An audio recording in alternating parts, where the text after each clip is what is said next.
रमजान, बच्चों का रमजान, रमजान, बच्चों का रमजान, बच्चों का रमजान, रमजान आया फिर से। अस्सलाम वालेकुम हुज़ैफा भाई। वालेकुम अस्सलाम। यार हंजला, मैंने आपको कहा भी था और आप टाइम देखें। यार हुज़ैफा भाई, ऐसी भी क्या जल्दी है? कौन सा ट्रेन छूट रही है आपकी? यार हंजला, मैंने आपको कितनी बार बताया है कि इस टाइम मुझे समोसे पकौड़े लेने जाना होता है और आप। एक मिनट। क्या कहा? समोसे पकौड़े? क्यों, किस लिए? क्या किस लिए भाई? इफ्तारी के लिए। ये क्या कह रहे हो हुज़ैफा भाई? आपको पता है समोसे और पकौड़े के कितने नुकसानात हैं? नुकसान? क्या नुकसान? बस आप देखो मजा कितना आता है। हुज़ैफा भाई, कैसी बातें कर रहे हैं आप?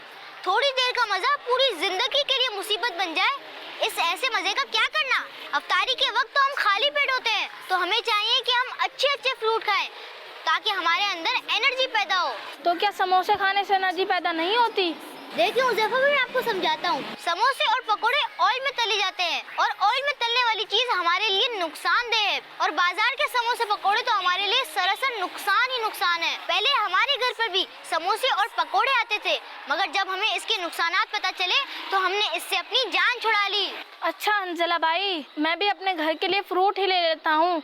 अब तो चले, इफ्तारी का टाइम बहुत कम रह गया है। चले ना प्लीज, देर हो रही है।